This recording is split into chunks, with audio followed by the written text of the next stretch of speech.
Print اور electronic media کے دوستو، آپ جانتے ہیں کہ آپ ایک بہت اچھے کام کے لیے یہاں آئے ہیں۔ لاک ڈاؤن نے بہت سی چیزوں کو ہمارے سامنے، کئی پرابلمس کو لاک ڈاؤن نے پیش کیا۔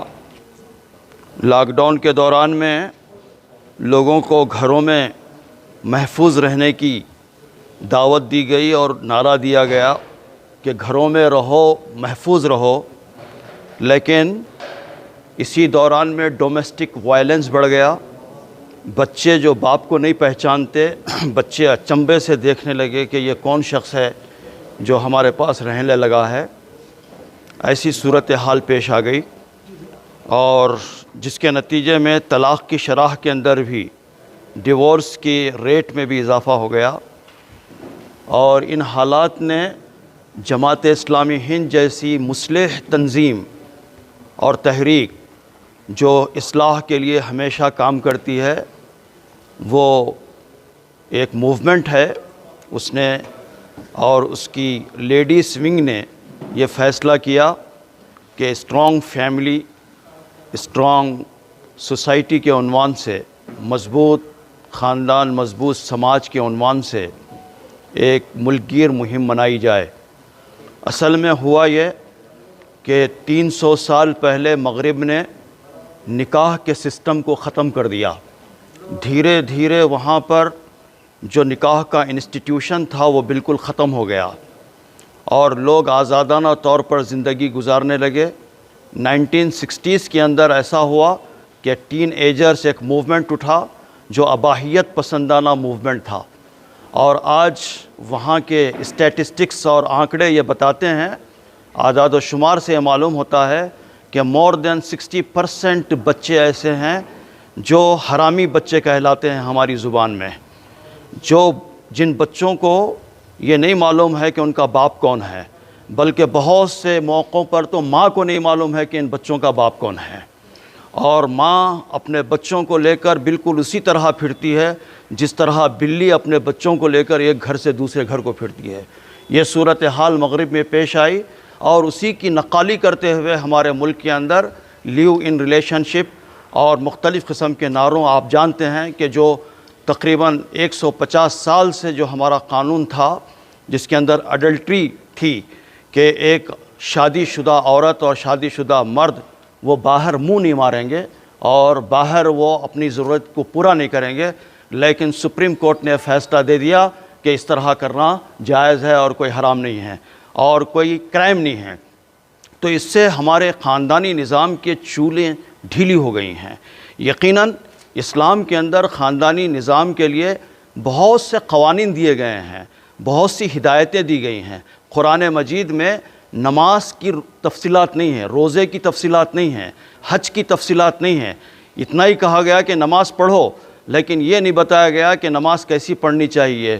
سجدے میں کیا پڑھنا چاہیے، رکوع میں کیا پڑھنا چاہیے، کوئی تفصیلات نہیں بتائی گئی ہیں۔ لیکن ایک مضبوط خاندان کی جو بنیادیں ہو سکتی ہیں اس کو پوری تفصیل کے ساتھ قرآن نے بیان کیا ہے۔ میاں بیوی کیسے رہیں، میاں بیوی کے درمیان میں جو ہارمونیس ریلیشن شپ ہے وہ کیسا ہے، اور پھر اس کے بعد اگر ان دونوں کے درمیان میں خدا نخواستہ ناچاقی پیدا ہو جائے تو کس طرح پازیٹیو تھنکنگ اختیار کرنا چاہیے، اور پھر اس کے بعد وہ کیا طریقہ اختیار کرنا چاہیے، پورے میکینزم کو قرآن نے بیان کیا۔ دیگر جو سماجیں ہمارے پاس پائی جاتی ہیں، جو ہندوستانی سماج ہے جس کے اندر مختلف مذاہب پائے جاتے ہیں، ان کے پاس نکاح کے لیے، شادی کے لیے ان کے پاس صرف روایتیں موجود ہیں، ان کے پاس قوانین موجود نہیں ہیں، اور روایتیں اور ان کا جو ٹریڈیشن ہے وہ مغربی تہذیب کا مقابلہ نہیں کر سکتا، جس کے نتیجے میں آج ہندو سماج اور ہندوستانی سماج آج بالکل اس کی زد میں آیا ہے اور اس طوفان کے اندر بہہ رہا ہے، جس کے نتیجے میں جماعت اسلامی ہند کی لیڈیز ونگ کو مجبور ہونا پڑا کہ وہ ایک مہم منائیں، اور مہم کے ذریعے سے خود مسلمانوں کے اندر نکاح اور خاندان جیسا جو مقدس ادارہ ہے، جو انسانوں کی آبیاری ہوتی ہے، گھر صرف چار دیواری کا نام نہیں ہے، گھر تربیت گاہ کا نام ہے، وہ ایک اسلامی خلا ہے جس میں شرافت، انسانیت اور پھر زبان سیکھتا ہے بچہ، اخلاق اور آداب اور اقدار سیکھتا ہے، ایک ایسے ادارے کا نام گھر ہے۔ گھر صرف گھر میں رہنے والے افراد کا نام ہے، گھر میں رہنے والی چیزوں کا نام گھر نہیں ہے، یہ بتانے کے لیے۔ اور پھر میاں بیوی کے درمیان میں اچھے تعلقات ہوں، رشتہ داروں کے اندر صلہ رحمی کے ساتھ میں وہ کام کریں، اور پھر اسی طرح اگر کسی کا انتقال ہو جائے تو وراثت کی تقسیم حق باجانب طریقے سے سورہ نساء کی ابتدائی جتنی 4 رکوعات تسلسل کے ساتھ صرف اور صرف وراثت کی تقسیم کے اوپر ہیں۔ تو آپ اس سے اندازہ کر سکتے ہیں کہ انہیریٹنس پراپرٹی کے لیے کتنی اہمیت قرآن نے دی ہے۔ 4 رکوعات تو نماز کے لیے بیان نہیں کی گئی ہیں کہیں قرآن کے اندر، تو یہ سب چیزیں مسلم معاشرے کے اندر بیان کرنے کے لیے اور پھر ان کو اسلامی طریقے کے مطابق زندگی بسر کرنے کے لیے اور ان کے جو حقوق دیے گئے ہیں، جو اختیارات دیے گئے ہیں اور جو ذمہ داریاں دی گئی ہیں ان کو بتانے کے لیے، اور پھر مسلم معاشرے کے اندر ایک سپورٹیو سسٹم بھی ایوالو کیا جائے۔ سپورٹیو سسٹم کیا ہے؟ شرعی پنچایتیں، کاؤنسلنگ سینٹرز، اور اسی طرح شادی سے پہلے کاؤنسلنگ، شادی سے پہلے لڑکے اور لڑکی کو تعلیم دینا اور انہیں بتانا کہ ازدواجی زندگی کیسے گزاریں۔ یہ سارے یہ سپورٹی سسٹم ہیں کسی بھی معاشرے کے اندر خاندانی نظام کو باقی رکھنے کے لیے، اس کو ایوالو کرنے کے لیے اور اس کو اسٹرانگ کرنے کے لیے آلریڈی ہمارے پاس یہ سپورٹی سسٹمز موجود ہیں۔ شرعی پنچایتیں موجود ہیں، کاؤنسلنگ سینٹرز موجود ہیں، اور شادی سے پہلے کاؤنسلنگ کرنے کا انتظام بھی ہم نے کر رکھا ہے، لیکن اس کو مزید مضبوط بنانے کے لیے ہم نے یہ بیڑا اٹھایا ہے۔ اسی کے ساتھ ہماری خواتین انشاءاللہ سروے کریں گی۔ سروے کے اندر